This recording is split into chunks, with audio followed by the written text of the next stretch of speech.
Les dieux grecs vous fascinent? Mais si, je le vois. Je le vois dans votre œil qui frise. Bon, vous voudriez que je vous raconte un petit peu la mythologie, c'est ça? C'est vrai? Bon, je vous préviens, hein, il y a certains détails qui sont un peu scabreux. Bon, moi, je conseille quand même aux personnes qui seraient un petit peu sensibles d'aller faire un petit tour, hein. En tout cas, il y a quelques détails vraiment fascinants. Bon, vous voulez qu'on y aille? Ok? Eh bien, c'est parti.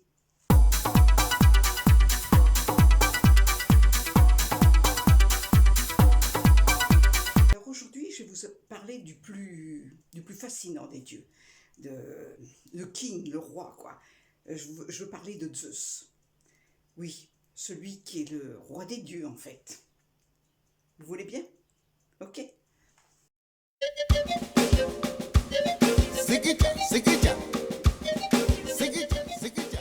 Oui, Zeus, c'est son nom grec, mais on l'appelle aussi Jupiter chez les Romains. La mythologie est la source vive de l'art et de la littérature. Inspiratrice des grands chefs-d'œuvre, de la peinture, de la sculpture et de la tragédie grecque. Bon, je peux continuer? Bon, donc je disais que Zeus règne de sa toute-puissance sur l'Olympe. Il est le maître de la foudre, du tonnerre et de l'éclair. La Théogonie est un poème écrit en hexamètre dactylique au 8e siècle avant notre ère. Elle joue un rôle fondateur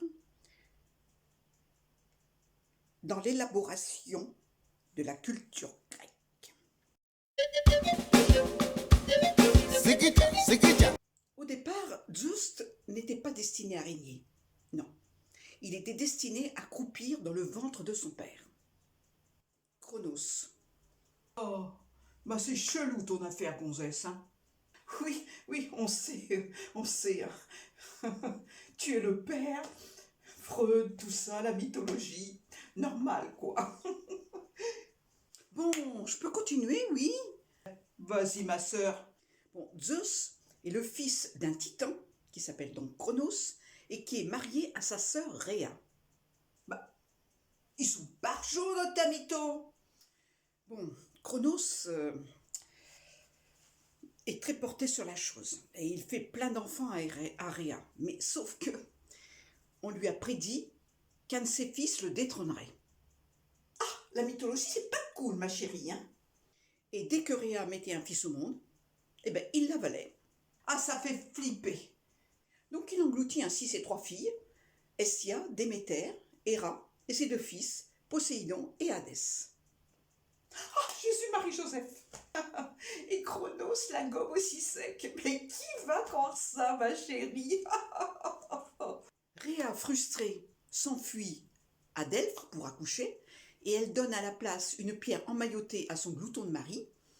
Et savez-vous, je l'ai retrouvée à Delphes, cette pierre. Bah, il avait rien à grailler, le daron.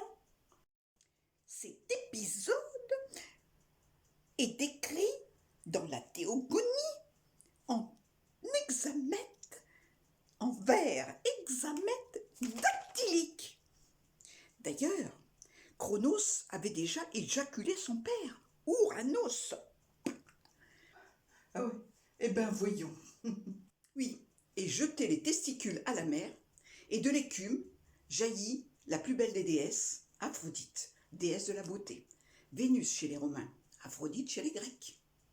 Mais elle le trompa avec le bel Arès.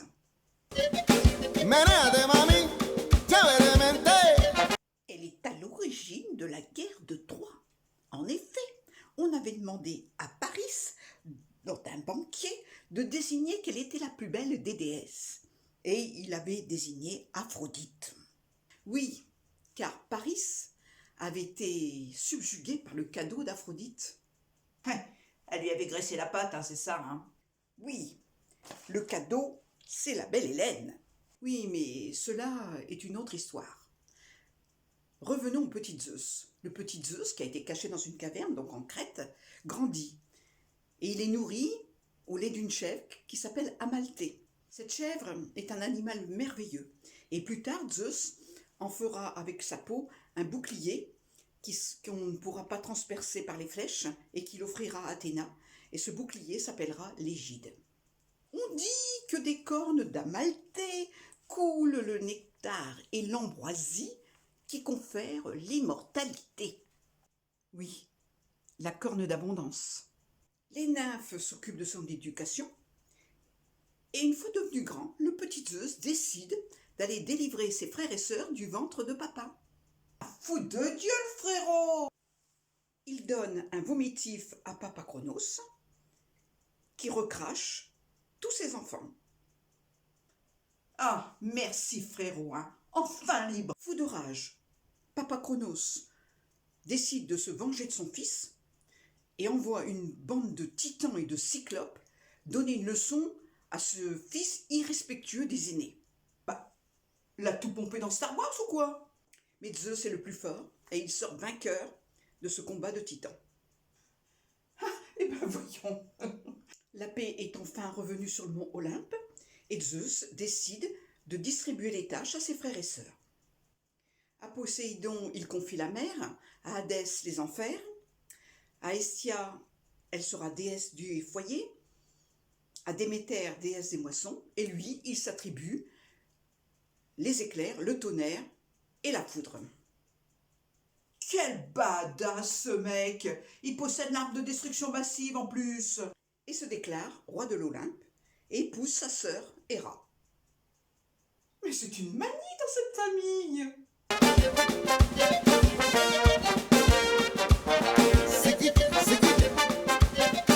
Héra et Zeus font beaucoup crac-crac et ils ont beaucoup d'enfants. Ah ouais, pour toucher les allocs. Mais les plus connus, c'est ceux qu'il a eu avec des maîtresses ou des déesses, hein, qu'il attrapait un peu par surprise, hein, soit en se déguisant en taureau, soit en se déguisant en pluie d'or, soit se déguisant en cygne aussi. Voilà. C'était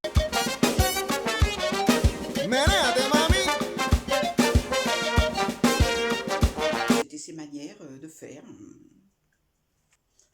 C'est l'affaire Weinstein avant l'heure. Au secours, MeToo, balance ton Zeus. Prenons Métis par exemple. Déesse de la sagesse, de la ruse et de la prudence. D'ailleurs, c'était elle qui avait donné l'idée de donner un vomitif à Cronos pour faire vomir et recracher ses rejetons. Oui, c'est elle qui avait donné l'idée à Zeus. Oui, c'est elle. Et oui, eh bien Métis se retrouve enceinte de Zeus, alors qu'un oracle lui apprend que ce fils qui naîtrait de Métis le détrônerait. Ah mais ça tient de famille chez les Zeus. Eh bien il décide d'avaler Métis en la transformant en goutte d'eau. Bah un truc de ouf! Zeus se dote ainsi des qualités de Métis, ruse, prudence et intelligence. Un peu too much, hein, la déesse de la ruse. Je rigole. Un jour, le roi de l'Olympe fut pris d'une terrible migraine. Ah ben que lui donne un doliprane, hein. Il demande à Héphaïstos, le dieu forgeron, de lui fendre la tête à coups de hache. Ah, là, un peu too much quand même, hein. Héphaïstos, que Héra avait engendré toute seule, le plus moche et le plus laid des dieux. Et dans un fracas épouvantable, la déesse Athéna sort du crâne de Zeus, tout casqué et armé. Bah, son zarbi dans ta mytho, hein. Ah, casqué et armé? Ah, mais heureusement qu'elle n'est pas arrivée par les voies basses, hein. Oh, ça aurait fait mal. Athéna, déesse de l'intelligence, n'oublions pas qu'elle sort de la tête de son père. C'est la déesse de la guerre également, et protectrice d'Athènes. Oui, par concours. Ses attributs sont le casque d'airain et le bouclier que lui a offert papa et qu'on nomme l'Égide, vous souvenez-vous? Ah, j'hallucine. Héphaïstos sans sa femme. Vraiment, on aura tout vu. Avec la gorgone dessinée dessus. Son animal fétiche, c'est la chouette, qui voit de loin. Et la nuit,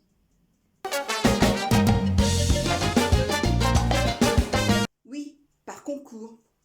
À la fondation d'Athènes, les habitants hésitaient sur le choix de leur divinité, Athéna ou Poséidon. Ce dernier offrait une source d'eau salée. Pouf, pas très intéressant. Tandis qu'Athéna, elle, offrait l'olivier. Ce fut Athéna qui remporta le concours. Ainsi, la nourriture et l'huile d'olive ne leur manquèrent jamais. Ah, respect la meuf, hein. Respect la meuf. Zeus fit la conquête de Leto. 2 enfants naîtront de cette liaison, des enfants les plus prestigieux, Apollon et Artémis, mais déclenchera la colère des rats. Bah tu m'étonnes, la légitime sister elle est pas d'accord, hein. Pour fuir la colère des rats, Leto est obligé d'aller accoucher sur l'île de Délos. Et c'est ainsi que le bébé Apollon reviendra accompagné d'un dauphin pour fonder la cité de Delphes. C'est un peu raccourci. Apollon apparaît comme le plus glorieux des dieux. Il incarne la lumière, représentée par l'astre du jour, le soleil. Il est le dieu de la musique. Il est le père d'Asclépios, celui qui guérit les malades. C'est le plus beau des dieux. Ah, un beau gosse. Oh, tu commences à m'intéresser, darling. C'est le dieu de la musique, de la poésie et des oracles. Et il est de quel signe astronomique, ton dieu mythologique de l'Antiquité grecque? Dis-moi. Sa sœur jumelle, c'est Artémis, la déesse de la chasse, de la nature, et elle jouera un rôle néfaste dans la guerre de Troie. Oui, mais ça, c'est une autre histoire. Une autre maîtresse de Zeus fut Sémélé, une mortelle, reine de Thèbes. La jalouse Héra alla la trouver, déguisée en vieille femme, et lui dit « Tu es sûre que ton amant, c'est bien Zeus? Tu devrais lui demander de se montrer sous ses atours de Dieu, dans toute sa splendeur divine, avec sa foudre et ses éclairs, et le tutti quanti. » Mal lui en fut. Elle fut brûlée par la tiraille de Zeus. Ma pyromane, ce mec! Zeus eut juste le temps de retirer le bébé de Sémélé et le cousu dans sa cuisse. Et c'est ainsi que le petit Zeus sortit de la cuisse quelque temps après. D'où l'expression sortir de la cuisse de Jupiter. On l'a fumé un pétard ou quoi? J'ai pas très bien compris le concept là. Hein. Dionysos était élevé par un vieux pochard, toujours le ventre à l'air, assis sur son âne, toujours bourré, suivi d'une horde de satyres. Ah ouais, un poétique lover. L'autre aventure de Zeus est celle qu'il a eue avec Léda, la femme de Pindare. Il s'est transformé en cygne.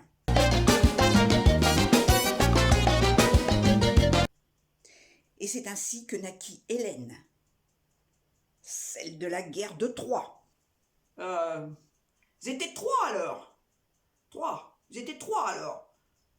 Le mariage pour tous avant l'heure. La guerre de Troie. Hélène, mariée à Ménélas, roi de Sparte. Hélène, enlevée par Paris, fils de Priam, roi de Troie. Achille, Agamemnon. Le bouillon d'Achille, le bouillon d'Achille, le bouillon d'Achille, le grand Myrmidon. Tomba quand un contre mille, grâce à mon plongeon. Grâce au plongeon. Aurait l'esprit tranquille et très mon talent. Je suis le bouillon d'Achille, le bouillon d'Achille, le bouillon d'Achille, le grand Myrmidon, le Myrmidon. Ah non, là on se calme, hein. On se calme. C'est une autre histoire. Bon, je vous la raconterai peut-être plus tard, hein. On verra. J'ai rien compris. J'ai lâché l'affaire directe. Hein. Ah, pas très moral, hein, tout ça. Hein. Les divinités de l'Olympe ne connaissaient pas la morale, ma chère amie.